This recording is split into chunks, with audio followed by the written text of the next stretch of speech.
जिस लॉरेंस बिश्नोई को इस पूरी वारदात का मास्टरमाइंड बताया जा रहा है, उसके बारे में भी आप जरा जान लीजिए। लॉरेंस की क्राइम कुंडली बहुत लंबी है। उसका क्राइम रिकॉर्ड आपको बताती हूं कि वो जुर्म की दुनिया में कितना कुख्यात है।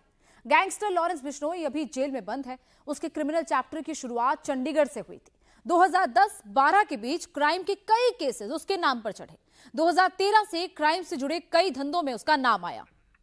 गैंगस्टर लॉरेंस बिश्नोई अभी जेल में है, लेकिन उसका नेटवर्क फिर भी ऑन है, और सिर्फ ऑन ही नहीं बल्कि 11 राज्यों और 6 देशों में फैला हुआ है। 700 से ज्यादा उसके शूटर्स हैं, जिसमें 300 पंजाब से जुड़े हुए हैं। लॉरेंस बिश्नोई और गैंगस्टर गोल्डी बराड़ मिलकर काम करते हैं। लॉरेंस बिश्नोई अभी साबरमती सेंट्रल जेल में बंद है और गोल्डी बराड़ कनाडा से गैंग कोऑपरेट करता है। सोशल मीडिया और तमाम अलग अलग तरीकों से नौजवानों को गैंग में रिक्रूट किया जाता है। भारत के 11 राज्य और 6 देशों तक लॉरेंस बिश्नोई गैंग का नेटवर्क 700 से ज्यादा शूटर्स में फैला हुआ है, जिसमें 300 पंजाब से जुड़े हुए हैं। और लॉरेंस बिश्नोई और गोल्डी बराड़ दोनों मिलकर काम करते हैं अलग अलग तरीकों से, फिर चाहे वो सोशल मीडिया हो या तमाम अलग अलग नेटवर्क्स के जरिए वो नौजवानों को अपने गैंग में रिक्रूट करता है, उनको बरगलाता है। गोल्डी बराड़ आपको बता दें कि वो अभी भी कनाडा में लॉरेंस गैंग को ऑपरेट करता है। लॉरेंस बिश्नोई इस वक्त साबरमती सेंट्रल जेल के उच्च सुरक्षा वाले वार्ड में बंद है। तो ये पूरी कुंडली लॉरेंस बिश्नोई की है। लॉरेंस बिश्नोई जिस तरीके से काम कर रहा है और जिस तरीके से जिम्मेदारी ली है, इस पूरे मामले की भी जांच की जा रही है। दरअसल उसका पूरा नेटवर्क पूरे नॉर्थ इंडिया में फैला हुआ है। पंजाब, उत्तर प्रदेश, हरियाणा, महाराष्ट्र, दिल्ली, राजस्थान, यहां तक कि झारखंड तक लॉरेंस के गैंग का जाल फैल चुका है।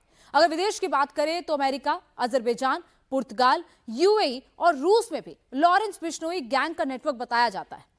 एनआईए के मुताबिक पाकिस्तान में बैठा खालिस्तानी आतंकी हरविंदर सिंह रिंदा बिश्नोई गैंग के शूटर्स का इस्तेमाल करता है। पंजाब में टारगेट किलिंग और कई वारदातों को उसके शूटर्स के जरिए ही अंजाम दिलवाने का वो काम करता है। तो ये आपने देखा कि किस तरीके से लॉरेंस बिश्नोई का ये पूरा नेटवर्क काम करता है। गोल्डी बराड़ भी उसके साथ मिलकर काम करता है। और क्योंकि लॉरेंस बिश्नोई ने इस पूरे घटनाक्रम की जिम्मेदारी ली है, लेकिन अभी इसकी पुष्टि नहीं हुई है। पुलिस उस पूरे मामले की हर एंगल से जांच कर रही है, लेकिन लॉरेंस बिश्नोई जिस तरीके से इतना ताकतवर हो रहा है, ऐसे में उस पर अब कई सवाल खड़े होते हैं कि आखिर इस पूरे लॉरेंस बिश्नोई के गैंग पर लगाम कैसे लगे। लॉरेंस बिश्नोई ने अब तक कई बड़ी वारदातों को अंजाम दिया। सिद्धू मूसेवाला मर्डर आपको याद होगा, वो सबसे बड़ा अटैक था, जब मूसेवाला को घेर कर पूरी गाड़ी को छलनी कर दिया गया था। इतनी गोलियां चलाई गई थी कि सिद्धू मूसेवाला की on the spot he death हो गई थी। अभय पराशर क्राइम ब्रांच मुंबई समाज से जुड़े हुए हैं। अभय, लॉरेंस बिश्नोई जिस तरीके से जिम्मेदारी तो ले रहा है, लेकिन अभी इस पूरे मामले में पुष्टि नहीं हुई है। क्या पुलिस को लीड्स मिली है इसके अलावा कि ये पूरा मामला, ये पूरा जो घटनाक्रम है वो लॉरेंस बिश्नोई तक लेकर जा रहा है? देखिए, बिल्कुल सबसे बड़ी बात जो है, जो आरोपी जब शूटर्स को मौके से पकड़ा गया, जिन दोनों आरोपियों को, उन्होंने पुलिस के सामने इस बात को कहा, क्राइम ब्रांच के सामने, कि वो लॉरेंस बिश्नोई के लिए काम करते हैं और लॉरेंस बिश्नोई से काफी ज्यादा प्रभावित हैं।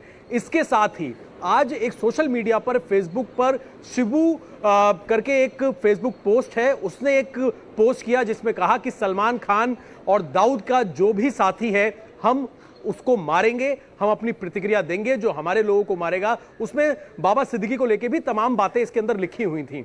इसी पोस्ट को भी मुंबई क्राइम ब्रांच के जो ऑफिसर्स हैं, उनका साफ तौर पे कहना है कि हमने इस पोस्ट को देखा है, इसकी जांच की जा रही है। साथ ही अभी कोर्ट में पेशी है और कोर्ट में पेशी के दौरान क्राइम ब्रांच जब इनकी कस्टडी लेगी, कस्टडी लेने के बाद मुंबई पुलिस जो यहाँ के कमिश्नर का ऑफिस है, वहां पर एक प्रेस वार्ता करेंगे। उस प्रेस वार्ता के अंदर अब तक जो पूछताछ हुई है, जो घटनाक्रम हुआ है, ये दोनों शूटर्स क्या वाकई लॉरेंस बिश्नोई गैंग से जुड़े हुए हैं, ये तमाम चीजें कोर्ट की प्रोसीडिंग के बाद बाकायदा एक प्रेस कॉन्फ्रेंस करके भी साफ की जा सकती है, गोनिका। लेकिन अगर हम पूरा सीक्वेंस देखें, इनकी उम्र कम है, तकरीबन 20 से 22 साल के लड़के। दिल्ली के अंदर भी हमने तमाम इस तरह की वारदातें देखी कि आपको धमकी भरे कॉल आते हैं और फायरिंग होती है। एनआईए की जो चार्जशीट है, या फिर साल 2018 में जब लॉरेंस बिश्नोई से पूछताछ की गई थी, लॉरेंस बिश्नोई ने साल 2018 में संपत नेहरा के जरिए रेकी करवाई थी मुंबई में सलमान खान के घर की, और वहां पर वो कामयाब नहीं हो पाए थे। सलमान खान के ऊपर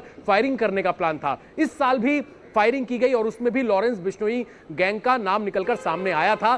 तो लॉरेंस बिश्नोई ने अपने पूछताछ में कबूलनामे में कहा है कि उसका नेक्स्ट टारगेट सलमान खान है। इन सारी चीजों को लेकर सवाल ये भी उठता है कि अगर टारगेट सलमान खान है तो आखिर बाबा सिद्दीकी की हत्या क्यों की गई? उसके पीछे क्या और भी कोई मोटिव था या फिर किसी और शख्स ने ही बाबा सिद्दीकी की हत्या कराई है? पूरे मामले की जांच चल रही है। अब आप बने रहिए हमारे साथ।